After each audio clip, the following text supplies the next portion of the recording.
अस्सलाम वालेकुम।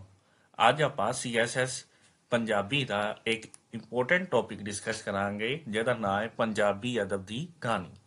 ਇਹ ਸੀਐਸਐਸ ਦੇ ਪੁਆਇੰਟ ਆਫ View ਦੇ ਨਾਲ ਇਹ ਕੋਈ ਬਹੁਤ ਜ਼ਿਆਦਾ ਇੰਪੋਰਟੈਂਟ ਤੇ ਨਹੀਂ ਆ ਕਿਉਂਕਿ ਇਹ ਪਿਛਲੇ 7 ਵਰਿਆਂ ਦੇ ਅੰਦਰ ਸਿਰਫ ਇੱਕ ਵਾਰੀ ਆਇਆ ਹੋਇਆ। ਲੇਕਿਨ ਤੁਸੀਂ ਇਹ ਟੌਪਿਕ ਤਿਆਰ ਕਰ ਲਓ ਤੇ ਇਹਦੇ ਨਾਲ ਪੰਜਾਬੀ ਬੋਲੀ ਦਾ ਪਿਛੋਕੜ ਤਿਆਰ ਕਰ ਲਓ ਤੇ ਤੁਹਾਡਾ ਉੱਪਰਲੇ ਸੈਕਸ਼ਨ 'ਚੋਂ ਸਵਾਲ ਹੋ ਜਾਏਗਾ। ਹੁਣ ਆਪਾਂ ਇਹਨੂੰ ਸਟਾਰਟ ਕਰਦੇ ਹਾਂ। ਸਭ ਨਾਲ ਪਹਿਲੇ ਤੇ ਇਹਦੇ ਮੁਤਲਕ ਤਾਰਫ ਜਾਣਾਂਗੇ ਕਿ ਪੰਜਾਬੀ ਅਦਬ ਦੀ ਕਹਾਣੀ ਇਹਨੂੰ ਲਿਖਿਆ ਕਿਹਨੇ ਆ। ਤੇ ਇਹਨੂੰ ਤੁਸੀਂ ਯਾਦ ਰੱਖ ਲਓ ਕਿ ਅਬਦੁਲ ਗਫੂਰ ਕੁਰੈਸ਼ੀ ਨੇ ਲਿਖਿਆ। ਇਹ ਤੁਹਾਨੂੰ MCQs ਦੇ ਅੰਦਰ ਵੀ ਪੁੱਛਿਆ ਜਾ ਸਕਦਾ ਹੈ। ਇਹਨੂੰ ਅਬਦੁਲ ਗਫੂਰ ਕੁਰੈਸ਼ੀ ਨੇ ਲਿਖਿਆ ਹੈ ਤੇ ਇਹ ਕਿਤਾਬ ਕਿਦੋਂ ਲਿਖੀ ਗਈ ਹੈ? ਇਹ 1972 ਦੇ ਵਿੱਚ ਲਿਖੀ ਗਈ ਹੈ।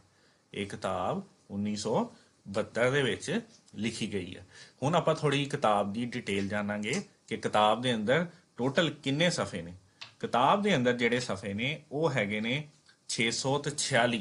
ਕਿਤਾਬ ਦੇ ਅੰਦਰ ਟੋਟਲ ਜਿਹੜੇ ਸਫੇ ਨੇ ਉਹ 646।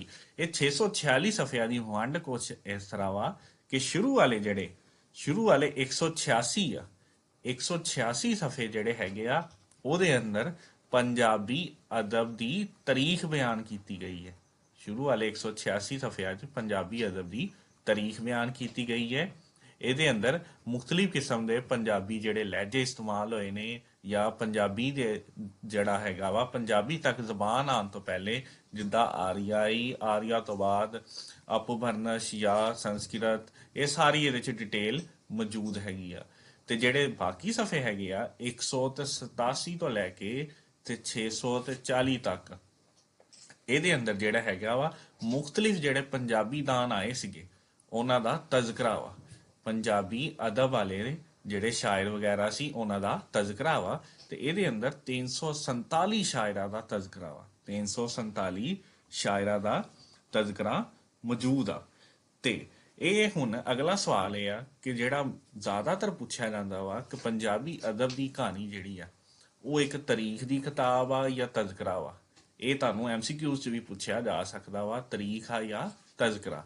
ਇਹਦਾ ਸਵਾਲ ਦਾ ਜਵਾਬ ਤੁਸੀਂ ਖੁਦ ਹੀ ਦੇਖ ਸਕਦੇ ਹੋ ਕਿ ਕਿਤਾਬ ਦੇ ਅਗਰ ਆਪਾਂ 3 ਹਿੱਸੇ ਕਰੀਏ ਤੇ ਸਿਰਫ ਇੱਕ ਹਿੱਸੇ ਦੇ ਅੰਦਰ ਤਾਰੀਖ ਬਿਆਨ ਕੀਤੀ ਗਈ ਹੈ, ਜਦਕਿ ਕਿਤਾਬ ਦੇ ਬਾਕੀ 2 ਹਿੱਸਿਆਂ ਦੇ ਅੰਦਰ ਸਿਰਫ ਤਜ਼ਕਰਾ ਮੌਜੂਦ ਹੈ।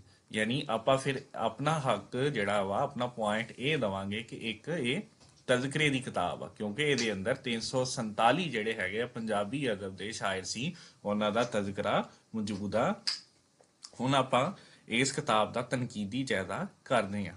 ਯਾਨੀ ਇਸ ਕਿਤਾਬ ਦਾ ਤਨਕੀਦੀ ਜਾਇਜ਼ਾ ਕੀ ਆ? ਜ਼ਿਆਦਾਤਰ ਚਾਂਸ ਇਹ ਆ ਕਿ ਇਹ ਸਵਾਲ ਜਦੋਂ ਆਏਗਾ ਇਹ 8 ਨੰਬਰ ਦਾ ਆਏਗਾ ਤੇ ਤੁਸੀਂ ਵੀ ਇਹਨੂੰ ਇਸ ਪੁਆਇੰਟ ਆਫ View ਦੇ ਨਾਲ ਤਿਆਰ ਕਰ ਲਓ।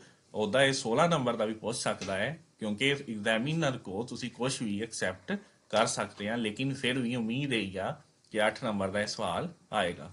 ਅੱਛਾ, ਕਿਤਾਬ ਦਾ ਤਨਕੀਦੀ ਜਾਇਜ਼ਾ ਜਦੋਂ ਆਪਾਂ ਲੈਂਦੇ ਆ ਤੇ ਪਹਿਲਾ ਜਿਹੜਾ ਤੁਸੀਂ ਪੁਆਇੰਟ ਤਿਆਰ ਕਰਨਾ ਵਾ ਇਹ ਲਿਖਣਾ ਵਾ ਕਿ ਕਿਤਾਬ ਇੱਕ ਤਜ਼ਕਰਾ ਵਾ ਜਾਂ ਕਹਾਣੀ ਆ। ਤਜ਼ਕਰਾ ਵਾ ਜਾਂ ਕਹਾਣੀ ਆ। ਉਹ ਸਾਰੀ ਡਿਟੇਲ ਤੁਸੀਂ ਆ ਉੱਪਰ ਵਾਲੀ ਪੁੱਟ ਕਰਨੀ ਆ ਕਿ 646 ਸਫੇ ਆ, ਇੰਨੇ 'ਚ ਤਾਰੀਖ ਆ, ਇੰਨੇ 'ਚ ਤਜ਼ਕਰਾ ਵਾ, ਲਿਹਾਜ਼ਾ ਇੱਕ ਤਜ਼ਕਰੇ ਦੀ ਇਹ ਕਿਤਾਬ ਆ। ਯਾਨੀ ਇਹਦੀ ਸਾਰੀ ਤਫਸੀਲ ਉੱਪਰੋਂ ਤੁਸੀਂ ਲੈ ਲੈਣੀ ਆ, ਇਹ ਦੁਬਾਰਾ ਇੱਥੋਂ ਲਿਖਣ ਦੀ ਜ਼ਰੂਰਤ ਨਹੀਂ ਆ। ਅਗਲਾ ਜਿਹੜਾ ਸਵਾਲ ਇਹ ਬਣਦਾ ਵਾ ਕਿ ਇਹਦੇ ਅੰਦਰ ਜਿਹੜੀ ਖੂਬੀ ਹੈਗੀ ਆ ਇਹਨੇ ਅਬਦੁਲ ਗਫੂਰ ਕੁਰੈਸ਼ੀ ਨੇ ਜਿਹੜਾ ਇਹਦੇ 'ਚ ਅੰਦਾਜ਼ ਇਖਤਿਆਰ ਕੀਤਾ ਉਹ ਕੀ ਆ? ਇੱਕ ਤੇ ਇਹਨੇ ਤਹਿਕੀਕੀ ਅੰਦਾਜ਼ ਇਖਤਿਆਰ ਕੀਤਾ। ਤਹਿਕੀਕੀ ਕਿੱਦਾਂ? ਇਹਨੇ ਜਿਹੜੇ ਸ਼ਾਇਰ ਹੈਗੇ ਸੀਗੇ ਤੇ ਉਸ ਤੋਂ ਬਾਅਦ ਇਹਨੇ ਨਾਲ ਤਹਿਕੀਕੀ ਤੇ ਨਾਲ ਤਨਕੀਦੀ, ਇਹਨੇ ਦੋਨੇ ਅੰਦਾਜ਼ ਇਖਤਿਆਰ ਕੀਤੇ ਇਸ ਕਿਤਾਬ ਦੇ ਅੰਦਰ। ਯਾਨੀ ਇਹਨੇ ਜਿਹੜੇ ਸ਼ਾਇਰ ਆ ਉਹਨਾਂ ਦੀ ਕੋਈ ਤਹਿਕੀਕ ਕਰਕੇ ਡਿਟੇਲ ਜਿਹੜੀ ਆ ਫੁੱਟ ਨੋਟ ਦੇ ਉੱਤੇ ਵੀ ਲਿਖੀ ਤੇ ਇਹਦਾ ਜਿਹੜਾ ਇਹਦੇ 'ਚ ਅੰਦਾਜ਼ ਸੀਗਾ ਉਹ ਤਨਕੀਦੀ ਅੰਦਾਜ਼ ਵੀ ਸੀਗਾ। ਯਾਨੀ ਤਹਿਕੀਕੀ ਵੀ ਸੀ ਤੇ ਤਨਕੀਦੀ ਵੀ ਸੀ। ਤੇ ਉਸ ਤੋਂ ਬਾਅਦ ਪਹਿਲੇ ਇਹ ਉਹਨਾਂ ਨੇ ਅੰਦਾਜ਼ ਕਿਉਂ ਇਖਤਿਆਰ ਕੀਤਾ? ਕਿਉਂਕਿ ਇਹ ਤੋਂ ਪਹਿਲੇ ਉਹ ਆਪਣੀ ਇੱਕ ਕਿਤਾਬ ਜਿਹੜੀ ਹੈਗੀ ਆ ਪੰਜਾਬੀ ਜ਼ਬਾਨੋ ਅਦਬ ਦੀ ਤਾਰੀਖ ਉਹ ਲਿਖ ਚੁੱਕੇ ਹੋਏ ਸੀ। ਯਾਨੀ ਉਹਨਾਂ ਨੂੰ ਕਿਤਾਬ ਲਿਖਣ ਦਾ ਵੱਲ ਵੀ ਚੰਗੀ ਤਰ੍ਹਾਂ ਆਉਂਦਾ ਸੀ ਤੇ ਉਹ ਇਸ ਚੀਜ਼ ਮਾਹਰ ਵੀ ਹੋ ਗਏ ਸਨ। ਤੇ ਅਗਲਾ ਜਿਹੜਾ ਪੁਆਇੰਟ ਆ ਉਹ ਹੈਗਾ ਵਾ ਜ਼ਬਾਨੋ ਬਿਆਨ। ਯਾਨੀ ਉਹਨਾਂ ਨੇ ਇਹਦੇ 'ਚ ਜ਼ਬਾਨ ਕਿੱਦਾਂ ਦੀ ਇਸਤੇਮਾਲ ਕੀਤੀ। ਯਾਨੀ ਆਪਾਂ ਕਿਤਾਬ ਦਾ ਜਾਇਜ਼ਾ ਲੈ ਰਹੇ ਹਾਂ, ਪਹਿਲੇ ਆਪਾਂ ਡਿਸਕਸ ਕੀਤਾ ਇਹ ਤਜ਼ਕਰਾ ਵਾ ਜਾਂ ਕਹਾਣੀ ਆ, ਫਿਰ ਉਹਦੇ 'ਚ ਅੰਦਾਜ਼ ਕਿੱਦਾਂ ਦਾ ਸੀ। ਯਾਨੀ ਇਹ ਅੰਦਾਜ਼ ਆ ਇਹਦੇ ਅੰਦਰ ਕੀ ਆ, ਜ਼ੁਬਾਨੋ ਅਦਬ, ਆਮ ਫਹਿਮ ਸੀ, ਨਸਰ ਸੀ ਤੇ ਸਾਦਾ ਜਿਹੜੀ ਪੰਜਾਬੀ ਜ਼ੁਬਾਨ ਵਿੱਚ ਇਹਨਾਂ ਨੇ ਇਹ ਕਿਤਾਬ ਲਿਖੀ ਆ। ਉਸ ਤੋਂ ਬਾਅਦ ਆਪਾਂ ਇਹ ਮੁxtਲਿਫ ਕਿਸਮ ਦੀ ਇਹਦੇ ਅੰਦਰ ਜਿਹੜੀ ਅਰਾਹ ਦਿੱਤੀ ਗਈ ਆ ਜਾਂ ਕਿਤਾਬ ਦੇ ਬਾਰੇ 'ਚ ਜਿਹੜੀਆਂ ਸਲਾਹਾਂ ਦਿੱਤੀਆਂ ਗਈਆਂ ਵਾ ਉਹਨੂੰ ਡਿਸਕਸ ਕਰਾਂਗੇ। ਇਹਦੇ ਅੰਦਰ ਆਪਾਂ ਦੋ ਸਲਾਹਾਂ ਨੂੰ ਡਿਸਕਸ ਕਰਦੇ ਆ। ਨੰਬਰ 1 ਜਿਹੜੀ ਸਲਾਹ ਵਾ ਉਹ ਇਕਬਾਲ ਸਲਾਹੁਦੀਨ ਦੀ ਆ। ਇਕਬਾਲ ਸਲਾਹੁਦੀਨ ਇਹਨਾਂ ਨੇ ਕਿਹਾ ਕਿ ਵੀ ਤਜ਼ਕਰਾ ਦੀ ਜਿੰਨੀਆਂ ਵੀ ਕਿਤਾਬਾਂ ਲਿਖੀਆਂ ਗਈਆਂ ਹੋਈਆਂ ਵਾ ਇਹ ਸਭ ਨਾਲੋਂ ਜਿਹੜੀ ਆ ਸਭ ਨਾਲੋਂ ਇਹ ਵਧੀਆ ਵਾ, ਸਭ ਨਾਲੋਂ ਵਧੀਆ, ਯਾਨੀ ਇਹਨਾਂ ਦੀ ਤਾਰੀਫ ਬਿਆਨ ਕੀਤੀ ਗਈ ਹੈ ਕਿ ਕਿਤਾਬ ਬੜੀ ਜ਼ਬਰਦਸਤ ਲਿਖੀ ਗਈ ਆ।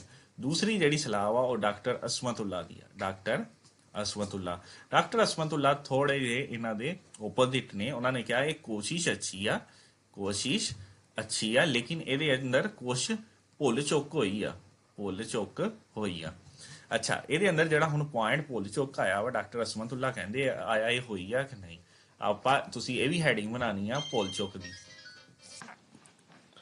ਜਿੱਥੇ ਤੱਕ ਭੁੱਲ ਚੁੱਕ ਦੀ ਗੱਲ ਹੈ ਤੇ ਹਰ ਕਿਤਾਬ ਕਿਉਂਕਿ ਲਿਖਦਾ ਕਿਉਂ ਇੱਕ ਇਨਸਾਨ ਲਿਖਦਾ, ਤੇ ਜਦੋਂ ਇਨਸਾਨ ਲਿਖਦਾ ਵਾ ਤੇ ਇੱਦਾਂ ਦੀ ਤਜ਼ਕਰੇ ਦੀ ਜਾਂ ਇੱਦਾਂ ਦੀ ਸ਼ਾਇਰਾ ਦੀ ਮੁਤਲਕ ਜਦੋਂ ਕਿਤਾਬ ਲਿਖੀ ਜਾਂਦੀ ਆ ਜਾਂ ਤਾਰੀਖ ਦੇ ਮੁਤਲਕ ਕਿਤਾਬ ਲਿਖੀ ਜਾਂਦੀ ਆ ਤੇ ਤੁਹਾਨੂੰ ਪਤਾ ਵਾ ਕੋਈ ਤਾਰੀਖ ਯਾਨੀ ਡੇਟ ਵਗੈਰਾ ਇੱਧਰ ਉੱਧਰ ਹੋਣ ਦਾ ਖਦਸ਼ਾ ਹੁੰਦਾ ਵਾ ਜਾਂ ਰਿਸਰਚ ਤੇ ਥੋੜਾ ਜਿਹਾ ਫਰਕ ਆ ਜਾਵੇ ਤੇ ਉਹਦੀ ਵਜ੍ਹਾ ਤੋਂ ਵੀ ਕਿਤਾਬ ਜਿਹੜੀ ਆ ਉਹਦੇ 'ਚ ਕਮੀ ਜਾਂ ਖਾਮੀ ਆ ਜਾਂਦੀ ਆ।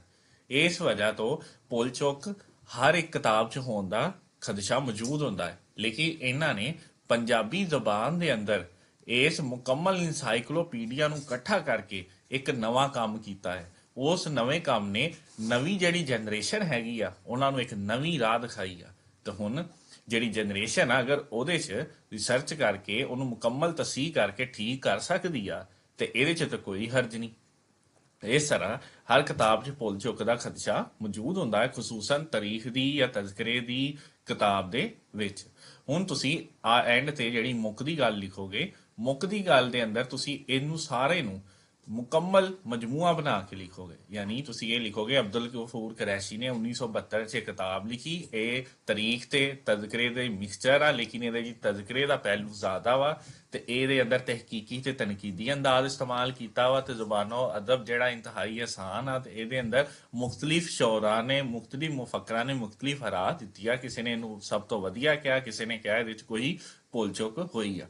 ਇਸ ਤਰ੍ਹਾਂ ਤੁਸੀਂ ਇਹਨੂੰ ਮੁਕੰਮਲ ਕਨਕਲੂਡ ਕਰ ਦੋਗੇ ਤੇ ਇਸ ਤਰ੍ਹਾਂ ਤੁਹਾਡੇ 9 ਚੋਂ 8 ਚੋਂ ਇਨਸ਼ਾਅੱਲਾ ਤਾਲਾ 7 ਨੰਬਰ ਆਸਾਨੀ ਦੇ ਨਾਲ ਆ ਜਾਣਗੇ।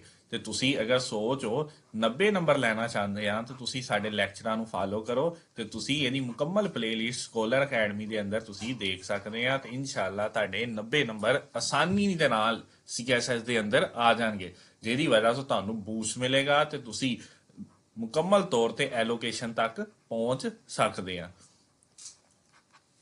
अगर आप किसी भी मुकाबला जाती इम्तिहान CSS, PMS, PPSC के लिए परेशान हैं तो परेशानी छोड़ गए और स्कॉलर अकेडमी को सब्सक्राइब कीजिए और मुस्तकबिल को बेहतर बनाइए।